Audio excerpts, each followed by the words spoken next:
மார்ஷல்லாவை பயன்படுத்தி தனது பதவி காலத்தை நீடித்த உக்ரைனோட அதிபராக இருக்கக்கூடிய ஜெலன்ஸ்கி அவர்கள் பயங்கரமா கதறிட்டே இருக்கிறார் இல்லையா. சோ அவரோட கதறல்கள் மேற்குலக நாடுகள் பக்கம் அப்படியே உள்ளா வந்துகிட்டே இருக்கு. அது எதிரொலிச்சுக்கிட்டே இருக்கும்போது எக்கோவாயிட்டே இருக்கிறதுனால இப்ப போலாண்டோட ஃபாரின் மினிஸ்டர் தரப்புல இருந்து அதுக்கான ரெஸ்பான்ஸ் வந்திருக்கு. அவர் என்ன சொல்லியிருக்கிறாரு அப்படின்னா, அதாவதுங்க ஜெலன்ஸ்கி அவர்கள் பாட்டு கேட்டே இருக்கிறாரு, நேட்டோ டெரிட்டரியில இருந்து ரஷ்யாவோட மிசைல்கள் வந்ததுன்னா அப்படியே சுட்டு வீழ்த்துங்க அப்படிங்கிறது போல கேட்கிறாரு. இப்ப அது ஒன்றும் பெரிய விஷயம் இல்ல. ஆனா இப்ப நம்மளோட டெரிட்டரியில அது போல ஏர் டிஃபென்ஸ் சிஸ்டம் வைக்கிறோம், போலாண்ட்ல இருந்து அந்த மிசைல் வரும்போது நம்ம ஏவரோம்னு வச்சுக்கோங்களேன், ஒருவேளை அந்த மிசைல் போகுதுன்னா அப்படியே காத்துலயே மறைஞ்சு போயிடுது இல்லையா. யாராவது ஒருத்தவங்க வீட்டு மேல போய் விழுகும், இல்ல வேற ஏதாவது டேமேஜ் ஏற்படுத்தும், சேதாரங்கள் ஏற்படுத்தும். அதுக்கெல்லாம் யார் பொறுப்பேற்றுக்கிறது அப்படிங்கிறது போல பல கேள்விகள் இருக்குதா இல்லையா. மேற்கு பக்கத்தை ப்ரொடெக்ட் பண்ணலாம் தான், அதுக்கு நிறைய வேலைகள்லாம் இருக்கு, நிறைய விஷயங்கள் இருக்கு. அதெல்லாம் பேசி முடிவுகள் எடுத்து அதுக்கப்புறம் விவாதமா போயிட்டு இருக்கு. நாட்டோ நாடுகள்ல உட்காந்து பேசி பண்ணணும். ஏன்னா இதுல ஏகப்பட்ட சட்ட சிக்கல்கள் இருக்குது பாத்துக்குங்க அப்படிங்கிறது போல ஃபாரின் மினிஸ்டர் தரப்பு ஸ்டேட்மெண்ட்ஸ் வந்துகிட்டு இருக்கு.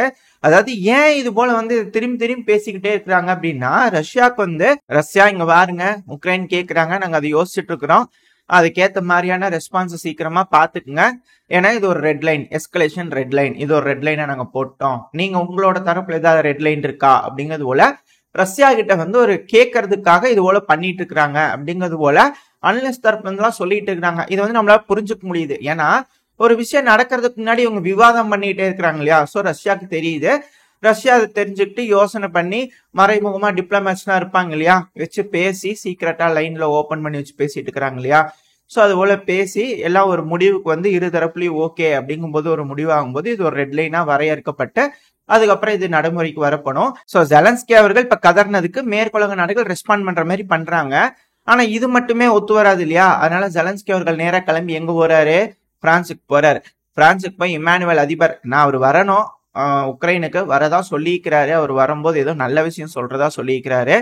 இப்ப வரைக்கும் எட்டி பார்க்க மாட்டேங்கிறாரு உக்ரைனுக்கு. சரி ஓகே, அந்த மனுஷன் தான் வரல, நம்மளே போய் அவர் பார்ப்போம் அப்படிங்கிறது போல உக்ரைனோட அதிபரான அதாவது மார்ஷல்லாவை பயன்படுத்தி தனது பதவி காலத்தை எக்ஸ்டெண்ட் பண்ண அதிபர் தான் ஜெலன்ஸ்கி அவர்கள். இப்ப அவர் பாத்தீங்கன்னா பிரான்ஸுக்கு ஒரு ட்ரிப்பு போயிருக்கிறாரு. எதுக்காக போறாரு அப்படிங்கிறது போல சொல்லப்பட்டுவது. எதுக்காக அப்படின்னா, எங்க ஏர் டிஃபென்ஸ் சிஸ்டம் கேட்டு தரமாட்டீங்க, இப்ப என்ன பண்ணுங்க, ரஷ்யா மிசைல் வந்ததுன்னா நீங்க உங்களோட டெரிட்டரியில இருந்து சுடுங்க, அதுவும் குறிப்பா போலாண்ட்ல வச்சு சுட்டுருங்க அப்படிங்கிறது போல ரெக்வஸ்ட் வைக்கிறதுக்காக இவர் கிளம்பி போறாரு. இதுக்காக தான் உக்ரைனுக்கும் ஸ்லோவாக்கியாக்குமே சண்டை வரப்போகுது அப்படிங்கிறது சொல்லப்பட்டுவது. ஏன்னா ராபர்ட் ஃபிகோ அவர்கள் மேல ஒரு அசாசினேஷன் அட்டெம்ப்ட் நடந்தது இல்லையா, அந்த அட்டெம்ப்டுக்கு உக்ரைனுக்கு சம்பந்தம் இருக்கு அப்படிங்கிறது போல கண்ணோட்டத்தெல்லாம் பார்த்துட்டு இருந்தாங்க. பட் ஆனா ஒரு வேளை இந்த பிரச்சனை சீரியஸ் எஸ்கலேஷனுக்கு போகுது அப்படிங்கும் போது ஸ்லோவாக்கியா ஒரு நேட்டோ நாடு, நான் உக்ரைன் மேல போர் தொடுக்கிறேன்ட்டு உள்ள இறங்கிட்டாங்கன்னா என்ன பண்றது, அப்புறம் நேட்டோ நாடுகளா உக்ரைனுக்கு எதிராக என்ன போர் தொடுத்துருவாங்களா. ஏன்னா ஒரு காரணம் கிடைச்சிருச்சு, ஒரு வேளை உக்ரைன் தோக்குற கண்டிஷன்ல இருக்கும் போது ஸ்லோவாக்கியா உள்ள ஒரு காரணம் சொல்லி உள்ள போறதுக்கு ஒரு வாய்ப்பு இருக்கு. சோ இதனால நேட்டோவும் உள்ள போய் சில பகுதிகளை அவங்க கட்டுப்பாட்டுக்குள்ள எடுத்துக்குவாங்க அப்படிங்கிறது போல அனலிஸ்ட் தரப்பு சொல்லிட்டு இருக்கிறாங்க. இது எப்படி எந்த அளவுக்கு ஊர்ஜிதப்படுத்தப்படும் அப்படிங்கலாம் தெரியல. பட் ஆனா இது போல விஷயங்கள்லாம் அங்க பேசிட்டு இருக்காங்க.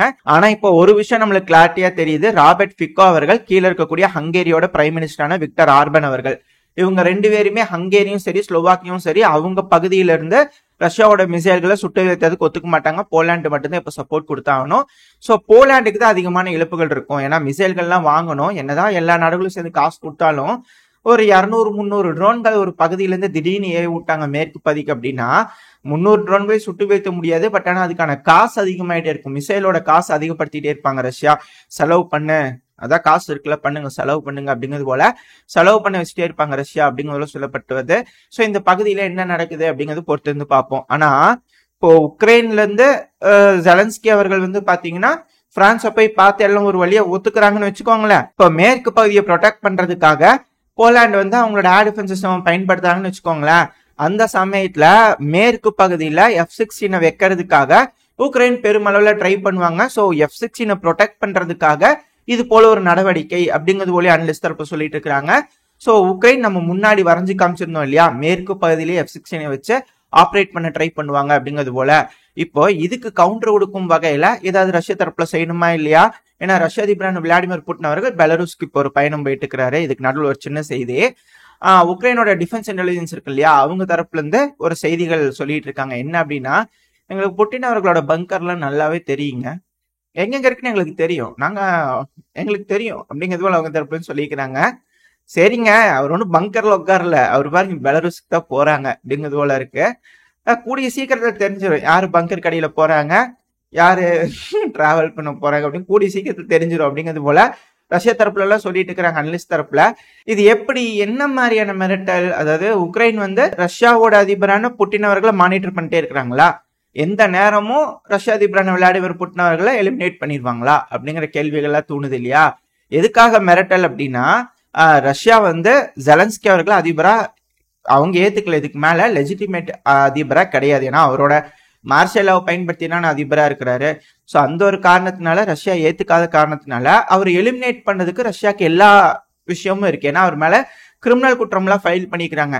இதுல இன்னொரு செய்தி வேற இதுல இருக்கு, அதையும் நான் அவங்ககிட்ட சொல்லி ஆகணும். யாரு பார்த்த வேலைன்னு தெரியல, இப்போ ஒரு இமேஜ் சைட்ல லோடா இருக்கும். இது உக்ரைன்ல வந்து பாத்தீங்கன்னா கோர்ட்ல வந்து ஒரு கேஸ் போடணும் அப்படின்னா ஆன்லைன் பெட்டிஷன், அதாவது பொதுநல வழக்குன்னு வச்சுக்கோங்களேன். அது போல ஜெலன்ஸ்கி அவர்கள் ஒரு கிரிமினல் குற்றவாளி அப்படிங்கிற ரஷ்யால கேஸ் ஃபைல் ஆனா பரவாயில்ல, உக்ரைன்ல வந்து கேஸ் ஃபைல் ஆயிருக்குது. உக்ரைன்ல வந்து பாத்தீங்கன்னா மினிமம் பெட்டிஷன் வந்து ஃபைல் ஆயிடுச்சுன்னா கோர்ட் வந்து இதை வாதாடுறதுக்காக எடுத்துக்குவாங்க. அது வந்து நடக்குதா என்ன அப்படிங்கிறது தெரியல. ஆனா இதுல இன்னும் சில ரூமர்ஸ் போயிட்டு இருக்கு. என்ன அப்படின்னா, இப்போ ஜெலன்ஸ்கி அவர்களுக்கு விரோதிகளா இருக்காங்க இல்லையா, அப்புறம் ஜெலன்ஸ்கி அவர் இந்த மொபைலைசேஷன் லா கொண்டு வந்ததுனால பலருக்கும் பிடிக்காம இருக்கு. இப்ப பெட்டிஷனை ஃபைல் பண்ணணும்னா அங்க இருக்கக்கூடிய நபர்கள், குறிப்பா ஆண்கள் என்ன பண்ணும், அவங்களோட ப்ரூஃப், அவங்களோட விஷயங்கள் எல்லாத்தையும் கொடுக்கணுமா இல்லையா. அப்படி கொடுத்து ஃபைல் பண்றாங்க அப்படின்னா, இன்னாரு இந்த ஏரியால இருந்து இப்படி வந்து ஃபைல் பண்ணிக்கிறாங்க ஜெலன்ஸ்கிக்கு அவருக்கு எதிரா அப்படிங்கிறது போல அந்த விஷயம் போயிருமா இல்லையா. அதை போலீஸ் எடுத்துட்டு, ஓ இங்கதான் இருக்கிறியாப்பா நீ அப்படின்னு போய் கூண்டோட தூக்கிட்டு வந்துடலாம் இல்லையா. சோ அதுக்காக மறைஞ்சிருக்கக்கூடிய ஆண்களை பிடிக்கிறதுக்காக இது போல ஒரு கேஸ் ஆரம்பிக்கப்படுது. அந்த கேஸுக்களை பெட்டிஷன் கொடுங்கப்பா அப்படிங்கறதோட மக்கள் மத்தியில ஒரு ஆசையை காமிச்சு அப்படியே ஒரு இறைய போட்டு அப்படியே மீனை பிடிப்பாங்க இல்லையா. சோ அதுக்காக ட்ரை பண்றாங்க அப்படிங்கிறத சொல்லப்பட்டுவது. என்ன ஏதுங்கெல்லாம் தெரியல, ஒரே ப்ரொபகாண்டாவா இருக்கான. இது உக்ரைனோட சோர்ஸ் கொடுக்கப்பட்ட ஒரு விஷயம் தான். அந்த இமேஜ் நான் உங்ககிட்ட காட்டுற சைட்ல பாத்தீங்கன்னா உங்களுக்கே தெரியும். ஸோ இது போல விஷயங்கள்லாம் இருக்குது. நம்ம வந்து உக்ரைன்ல இருந்து நான் டிரான்ஸ்லேட் பண்ணி உங்களுக்கு இமேஜஸ் காட்டிட்டு இருக்கேன். ஸோ இது போல விஷயங்கள்லாம் உக்ரைனுக்குள்ள நடந்துகிட்டு இருக்குது. நம்ம எங்க விட்டோம், பெலருஸ்க்கு ரஷ்ய அதிபர் போறாரு. பிரான்ஸுக்கு வந்து பாத்தீங்கன்னா உக்ரைனோட மார்ஷல் லாவை யூஸ் பண்ணி எக்ஸ்டெண்ட் பண்ணக்கூடிய அதிபரான உக்ரைனோட அதிபரான ஜெலன்ஸ்கி அவர் பிரான்ஸுக்கு போறாரு. உக்ரைனோட மார்ஷல் லா அதிபர் பிரான்ஸுக்கு போறதுக்கு காரணம் என்ன, நாட்டோட டெரிட்டரியை பயன்படுத்தி ரஷ்யாவோட மிசைல சுட்டு வீழ்த்தணும்னு சொல்லி. இப்போ அது அப்படியே இந்த இடத்துல கம்பேர் பண்ணி பாருங்க. ரஷ்ய அதிபரான விளாடிமிர் புட்டின் அவர்கள் பெலருஸ்க்கு போறாரு அப்படின்னா மீட்டிங் பண்ண என்ன சொல்லுவாங்க, இதுல இருந்தே நம்மளே புரிஞ்சுக்கலாம். இது என்னோட தனிப்பட்ட கருத்து, நான் அண்டர்ஸ்டாண்ட் பண்ணது மேபி தப்பா கூட இருக்கும், மன்னிச்சிருங்க. ஆனா என்ன பேசிக்குவாங்க அப்படின்னு நான் எப்படி யோசிக்கிறேன் அப்படின்னா, ஏன்பா இந்த போலாண்டு பயிர் இருக்கிறான்ல, நம்ம மிசைல் எல்லாம் தடுப்பானாமா, நம்ம ரஷ்யால இருந்து ஏவனம்னு வச்சுக்கோங்க, கொஞ்சம் தூரம் டிராவல் ஆகி வரும், அதனால அவங்க வந்து ஏதாவது பண்றதுக்கு வாய்ப்பு இருக்குது, அதனால கொஞ்சம் இடம் கூட எங்க பைலட்ஸ் தான் இருக்கிறாங்க, இங்க வந்து வண்டி நிறுத்திக்கிட்டேன், வேணும்னா டேக் ஆஃப் பண்ணி F6 நீங்க வந்து தூக்குனாங்கன்னு வச்சுக்கோங்க, நாங்க பெலருஸ் தூக்கிக்கிறோம் பிளைட்டா, மேற்கு பாதி எப்படி வச்சு அவங்க அடிக்கிறான்னு பாக்கலாம், உக்ரைனோட டெரிட்டரிக்குள்ள போனாதானே அவங்க அடிப்பாங்க, பெலருஸ்ல இருந்து நாங்க F16 பாத்துக்கலாம், எப்படி சொல்றீங்க நீங்க அப்படிங்கிறது போல பேசுறதுக்காக ரஷ்ய அதிபர் வந்து பாத்தீங்கன்னா பெலருஸ்க்கு போயிருக்காரு. சோ அங்க கூப்பிட்டு உட்காந்து எல்லா ராணுவ வீரர்களும் உட்காந்து பேசி, இந்த கமாண்டர்ஸ் எல்லாம் உட்காந்து பேசி ஒரு முடிவுக்கு வந்ததுக்கு அப்புறமா மிக பெரும் அளவுல பெலருஸ் இதுக்கு மேல ஏர் ஸ்பேஸ் நான் ஓபன் பண்றேன், ஏன்னா போலாண்டு பயில இருக்கிறாருல அவர் வந்து ஓபன் பண்றாராமா, அவர் ப்ரொடெக்ட் பண்றாராமா, எப்படி பண்றாங்கன்னு பாத்திரலாம், ரஷ்யா வாங்க எல்லா மிசைல் எங்க ரூட் வழியா அனுப்புங்க அப்படிங்கிறத சொல்லிட்டாங்க அப்படின்னா அவ்வளவுதான், சோழி முடிஞ்சிச்சு. உக்ரைனுக்கு இருக்கக்கூடிய கடைசி நம்பிக்கையும் போயிடும் அப்படிங்கிற சொல்லப்பட்டு வருது. ஒன்ஸ் இந்த ரெட் லைனை மேற்குலக நாடுகள் போட்டு அதை மட்டும் ஒத்துக்கிட்டாங்க அப்படின்னா அவங்க தரையில அவங்களே மண்ணை வாரி போட்ட மாதிரி ஆயிரும். ஏன்னா பெலருஸ்ங்கிறது லிவிவ் லுட்டஸ்க்கு மிக அருகாமையில், அதாவது ரொம்ப அருகாமையில் அடுத்த பஸ் ஸ்டாப்ல நிற்கக்கூடிய ஒரு செட்டில்மெண்ட். அங்கிருந்து ஏர் டிஃபென்ஸ் சிஸ்டமா இருக்கட்டும், இல்ல வேணுங்கிற மிசைல்களா இருக்கட்டும், ரஷ்யா எல்லா விஷயத்தையும் அங்க வச்சுக்கிட்டு ஏவிட்டே தினம் ரஷ்யா டெரிட்டரில இருந்து ஏவறதுக்கு ரொம்ப அதிக நேரம் அந்த சாகி ட்ரோன்களை பறந்து வருது, டயர்ட் ஆகுது, அதுக்கப்புறம் சுட்டு வீழ்த்திடுறாங்க. இதே பெலருஸ் வந்து பறந்தது அப்படின்னா லோ ஆல்டிடியூட்லயே பறந்து மிதந்து வந்து அப்படியே உள்ள விழுந்துருச்சு அப்படின்னா அதிகமான சேதத்தை மேற்கு பகுதியில் ஏற்படுத்திட முடியும். இதனால இழப்புகள் மேற்குலக நாடுகளுக்கு தான் அதிகமா இருக்கு. ஏன்னா அந்த பகுதி தானே அதிகமான டிஃபென்ஸ் இண்டஸ்ட்ரீஸ்லாம் வைக்கிறதா சொல்லியிருக்காங்க, இன்வெஸ்ட்மெண்ட்லாம் பண்ணிட்டு இருக்காங்க. ஸோ அதை குறி வச்சு ரஷ்யா அதிகமா தாக்குதல் பண்ணும்போது தினம் தீபாவளியா இருக்கும். அந்த இடத்துல தினம் இப்ப எப்படிங்க ஈரான் வந்து அதிகமான ட்ரோன்களை வந்து இஸ்ரேல் மேல ஏவி விட்டாங்க இல்லையா, அதுக்கு வந்து ஒரு நாளுக்கு 1 பில்லியன் செலவாச்சு இல்லையா, அது போல தினம் 1 பில்லியனை வந்து பாத்தீங்கன்னா அவங்க செலவு பண்ற மாதிரி இருக்கும். இதுக்கு தான் வந்து சாகி ட்ரோன்களை பில்டிங்லாம் கட்டிட்டு இருந்தீங்களா, ஃபுல்லா எல்லாம் சேர்ந்து அது எப்படிங்க ரோட்ல போனாலே அவ்வளவு சாகி ட்ரோன்களா கிடக்கிற மாதிரி அவ்வளவு தூரம் செஞ்சு வச்சுக்கிறாங்க. இந்த எப்படி சொல்றது, கடல் நீர் வந்தது அப்படின்னா அதை உப்பளங்களா மாத்துறதுக்காக செஞ்சு வச்சிருப்பாங்க இல்லையா, அந்த அளவுக்கு குவான்டிட்டியில ரஷ்யா கிட்ட சாகி ட்ரோன்கள் இருக்குது. இவங்க ஓபன் பண்றாங்க அப்படின்னு சொல்லி மட்டும் ஒன்ஸ் ஓகேன்ட்டாங்க அப்படின்னா ரஷ்யா அங்க இருந்து ட்ரோன்களை தினம் ஏவி விட்டே இருப்பாங்க. தினம் $1 பில்லியன் மேற்குலக நாடுகள் செலவு பண்ணாங்கன்னா ஒரு கட்டத்துக்கு மேல திவால் ஆயிருவாங்க. இதுதான் ரஷ்யாக்கு தேவை அப்படிங்கிறது போல சில நபர்கள் சொல்லிட்டு இருக்காங்க. இது எந்த அளவுக்கு ஒத்து வரப்போகுது அப்படிங்கிறது தெரியல. ஆக மொத்தம் எந்த ஒரு பகுதியில இருந்தும் எந்த ஒரு பெனிஃபிட்டுமே இதனால மேற்குலக நாடுகளுக்கோ உக்ரைனுக்கு கிடையாது. இது எல்லாமே அவங்களுக்கு நெகட்டிவா போறதுக்கு தான் அதிகமான வாய்ப்பு அப்படிங்கிறத சொல்லப்பட்டு வருது. இதெல்லாம் நடந்தாதான் என்ன நடக்குது எப்படி நடக்குதுங்களா தெரிய வரும். இது எப்படி ரஷ்யா கையாள போறாங்க, மேற்குலக நாடுகள் கையாள போறாங்க அப்படிங்கறத பொறுத்து வந்து பார்ப்போம். இதோட இந்த பதிவை நான் முடிச்சுக்குவோம். இந்த பதிவு எப்படி இருந்துச்சு, உங்களுக்கு பிடிச்சிருந்தா லைக் பண்ணிட்டு உங்க ஃப்ரெண்ட்ஸ் அண்ட் ஃபேமிலியோட ஷேர் பண்ணிக்கோங்க. அது கூட மறக்காம இந்த பதிவு பத்தின உங்களோட கருத்துக்களை கமெண்ட் செக்ஷன்ல சொல்லுங்க. இந்த பதிவு நல்லா இருக்குன்ற நம்பிக்கையில அடுத்த பதிவில் உங்களை சந்திக்கிறேன். அது வரைக்கும் ஸ்டே சேஃப். பை.